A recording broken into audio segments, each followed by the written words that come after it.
إن الحمد لله نحمده ونستعينه ونستغفره ونستهديه ونعوذ بالله تعالى من شرور أنفسنا ومن سيئات أعمالنا. إنه من يهده الله فلا مضل له ومن يضلل فلا هادي له، وأشهد أن لا إله إلا الله وحده لا شريك له، وأشهد أن محمدًا عبده ورسوله وصفيه من خلقه وحبيبه، بلغ الرسالة وأدى الأمانة ونصح الأمة وكشف الله به الغمة وجاهد في الله حق جهاده حتى أتاه اليقين. ثم الحمد لله الذي خلق الإنسان وعلمه البيان. ثم الحمد لله الذي أنعم علينا بنعمة الإسلام. ثم الحمد لله الذي بنعمته تتم الصالحات. ثم الحمد لله القائل في محكم تنزيله: يا أيها الناس إنا خلقناكم من ذكر وأنثى وجعلناكم شعوبا وقبائل لتعارفوا إن أكرمكم عند الله أتقاكم. وقال الفاروق هذه الأمة عمر بن الخطاب رضي الله تعالى عنه وأرضاه: كنا أذل قوم فأعزنا الله بالإسلام، ولو ابتغينا العزة في غير الإسلام أذلنا الله والعياذ بالله.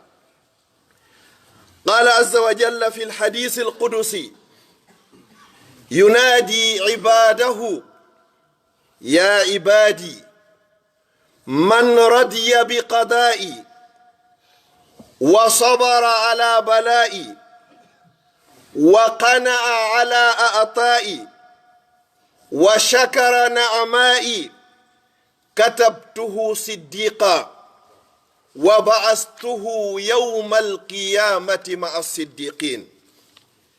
يا عباد الله، الدنيا ساعة فاجعلها طاعة. الدنيا هذه ساعة واحدة، وهي لا تساوي عند الله جناح بعوضة، فاجعلها يا أخي الكريم ويا أختي الكريمة طاعة. الدنيا ساعة فاجعلها طاعة. والنفس طماعة فأودها قناعة. النفس طماعة فأودها القناعة. والصبر كنز. الصبر كنز من كنوز الجنة، استعنها في وقت الرخاء. قال الخامس الخلفاء الراشدين عمر بن عبد العزيز رحمه الله تعالى رحمة واسعة وأسكنه فسيح جنته، قال: إن الليل والنهار يعملان فيك أيها المسلم فاعمل فيهما. إن الليل والنهار يعملان فيك فاعمل فيهما. قال عبد الله بن مسعود رضي الله تعالى عنه وأرضاه: ما ندمت على شيء فاتني قط كندمي على يوم غربت فيه الشمس نقص فيه أجلي ولم يزد فيه أملي. ما ندمت على شيء فاتني قط كندمي على يوم غربت فيه الشمس نقص فيه أجلي ولم يزد فيه عملي. أيها الأحبة، بعد هذه المقدمة فإن كلمتي مع حضراتكم سوف يدور حول خطر اللسان. يقول سبحانه: ولا تقف ما ليس لك به علم إن السمع والبصر والفؤاد كل أولئك كان عنه مسؤولا. فقد مدح الله سبحانه وتعالى المؤمنين المتقين بصفات جمة، ومن بينها صفة حفظ اللسان، وخاصة في زمننا هذا، زمن التواصل الاجتماعي المسمى بفيسبوك. قال سبحانه وتعالى: قد أفلح المؤمنون الذين هم في صلاتهم خاشعون والذين هم عن اللغو معرضون. بعد الصلاة جاء مباشرة التحذير عن اللسان، والذين هم عن اللغو معرضون، ووصفهم أيضا بأنهم مشغولون بأعمالهم لا بأعمال غيرهم. قال عز من قائل: وإذا سمعوا اللغو أعرضوا عنه وقالوا لنا أعمالنا ولكم أعمالكم سلام عليكم لا نبتغي الجاهلين. وقال عليه الصلاة والسلام: من حسن إسلام المرء تركه ما لا يعنيه. من حسن إسلام المرء تركه ما لا يعنيه. أيها المؤمنون، ومن صفات عباد الرحمن الذين لا يلتفتون إلى الجهل والجاهلين. وبدأ سبحانه وتعالى بصفة هؤلاء العباد بقول: وعباد الرحمن الذين يمشون على الأرض هونا وإذا خاطبهم الجاهلون قالوا سلاما، بمعنى يحفظون ألسنتهم عن أعراض الناس. ومن صفاتهم أيضا أيها الأحبة أن قولهم لا يخالف فعلهم، والعياذ بالله. قال تعالى: يا أيها الذين آمنوا اتقوا الله وقولوا قولا سديدا. فماذا يكون النتيجة يا ربنا؟ يصلح لكم أعمالكم ويغفر لكم ذنوبكم، ومن يطع الله ورسوله فقد فاز فوزا عظيما. جعلني الله وإياكم وسائر المسلمين من الفائزين. يقول سبحانه وتعالى مهزرا عباده، مهزرا المؤمنين المتقين: يا أيها الذين آمنوا، بمعنى يا من آمنتم بالله ربا وبالإسلام دينا وبمحمد صلى الله عليه وسلم، لم تقولون ما لا تفعلون، كبر مقتا عند الله أن تقولوا ما لا تفعلون. وقال النبي صلى الله عليه وسلم لما سئل عن صفات المنافقين، صفات أهل النار، قال: من صفات المنافقين أو من علامة يعرف به المنافق: أولا إذا حدث كذب، إذا حدث كذب، وإذا وعد أخلف، وإذا أؤتمن خان، وفي رواية: وإذا خاصم فجر. فالمؤمن الذي يخالف قوله فعله فله صفة من صفات النفاق. أجارني الله وإياكم من هذه الصفة الذميمة. يا عباد الله، يا من تقفون بين يدي رب العالمين يوما من الأيام، يوم تشخص فيه الأبصار مهطئين مقنعي رؤوسهم لا يرتد إليهم طرفهم وأفئدتهم هواء. عباد الله، تذكر معي قول الحبيب المصطفى صلوات الله وسلامه عليه: إن الأبد، نون التوكيد، إن الأبد بصيغة المعرفة لا يتكلم بالكلمة، كلمة بصيغة النكرة، أي كلمة. إن العبد لا يتكلم بالكلمة لا يلقي لها بالا يرفع الله بها درجات، جعلني الله وإياكم من هذه. وإن العبد لا يتكلم بالكلمة من سخط الله لا يلقي لها بالا فيهوي به في جهنم. وفي رواية للإمام البخاري: أبعد ما بين المشرق والمغرب بسبب كلمة واحدة أو بسبب كتابة صغيرة ترسلها في فيسبوك. كلمة واحد يكون سببا لدخولك النار أبعد ما بين المشرق والمغرب. أيها الأخ الكريم وأيتها الأخت الكريمة، إذا سألك سائل قائلا لك: أي المسلمين أفضل؟ أي المسلمين أفضل؟ لو سئلت أنا أو أنت ربما لقلنا أكثرهم أموالا أو أكثرهم أولادا أو أكثرهم جاها أو أكبرهم قبيلة أو أشيرة أو أميرهم أو مليكهم أو أكبرهم سنا أو كذا أو كذا.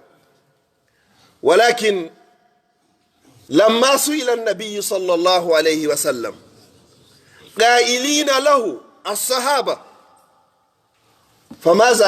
فماذا كانت الجواب؟ فماذا رد عليهم الحبيب صلى الله عليه وسلم؟ قال: أفضل المسلمين خيرهم في الأفضلية من سلم المسلمون من لسانه ويده، هذا هو أفضلهم. وفي رواية: من سلم الناس من لسانه ويده، لا تؤذيهم بلسانك ولا بيدك فأنت أفضلهم وأحب إليهم. يقول النبي صلى الله عليه وسلم لما سئل عن أفضل ما يدخل الناس الجنة، فقال الحبيب المصطفى صلوات الله وسلامه عليه: تقوى الله عز وجل وحسن الخلق.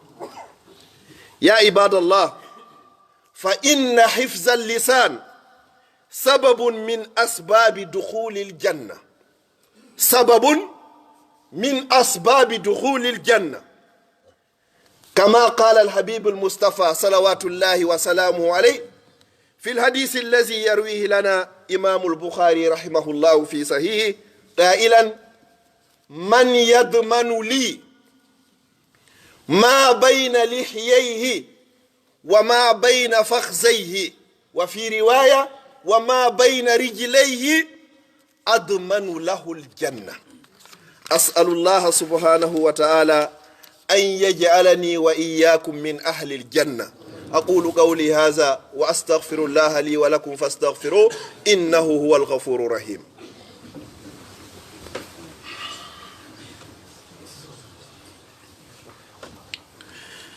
الحمد لله على نعمة الإسلام وكفى بها من نعمة، ثم الصلاة والسلام على أشرف الأنبياء والمرسلين نبينا محمد وعلى آله وأصحابه وأتباعه وأحبابه وعلى كل من اهتدى بهديه واستنى بسنته إلى يوم أن يقول كل نفس نفسي نفسي. يا عباد الله، فإن استقامة اللسان وتقواه عز وجل سبب من أسباب استقامة الأعداء جميعا في جسم الإنسان. قال عليه الصلاة والسلام: إذا أصبح ابن آدم فإن الأعداء كلها تكفر اللسان وتقول: اتق الله فينا. يا لسان اتق الله فينا، فإنما نحن بك، فإن استقمت استقمنا، وإن أعوجت أعوجنا. رواه الترمذي. أيها المؤمنون، اعلموا أن الناس لا يكبون في نار جهنم إلا بسبب حصائد ألسنتهم. قال عليه الصلاة والسلام: هل يكب الناس في النار على وجوههم إلا حصائد ألسنتهم. يقول سبحانه وتعالى: ما يلفظ من قول. الميم هنا تفيد الأموم. ما يلفظ من قول، أي قول، إلا لديه رقيب أتيد، ملكان يكتبان إما خيرا أو شرا. جاء صحابي جليل من صحابة رسول الله صلى الله عليه وسلم يسأل: هل سأل كيف يجد أورو أو دولار؟ كلا ولا. هل سأل كيف سيشتري سيارات فاخرة؟ كلا وألف لا. هل سأل كيف يعيش حياة طيبة؟ كلا وألف لا. ولكن ماذا كان السؤال؟ فهذا الصحابي هو عقبة بن عامر رضي الله عنه، جاء إلى النبي صلى الله عليه وسلم قائلا: يا رسول الله، صلوا على الحبيب المصطفى، يا رسول الله، ما النجاة؟ هذا هو السؤال، ما النجاة؟ كيف أنجو؟ كيف كانوا لا يهمهم كيف يعيشون، كان يهمهم كيف يموتون وكيف يلقون الله عز وجل. يا رسول الله، ما النجاة؟ فماذا أجابه خير البرية صلى الله عليه وسلم؟ قال: النجاة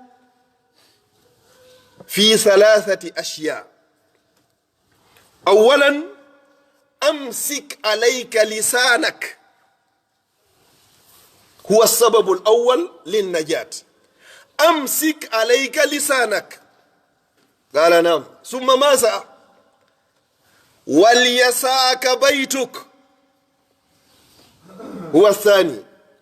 والثالث: وابكي على خطيئتك، لا يهمك أخطاء الآخرين، وابكي على خطيئتك. فنسأل الله سبحانه وتعالى أن يجعلني وإياكم من الذين يستمعون القول فيتبعون أحسنه، أولئك الذين هداهم الله وأولئك هم أولو الألباب. اللهم أعز الإسلام والمسلمين، اللهم أعز الإسلام والمسلمين، اللهم أعز الإسلام والمسلمين.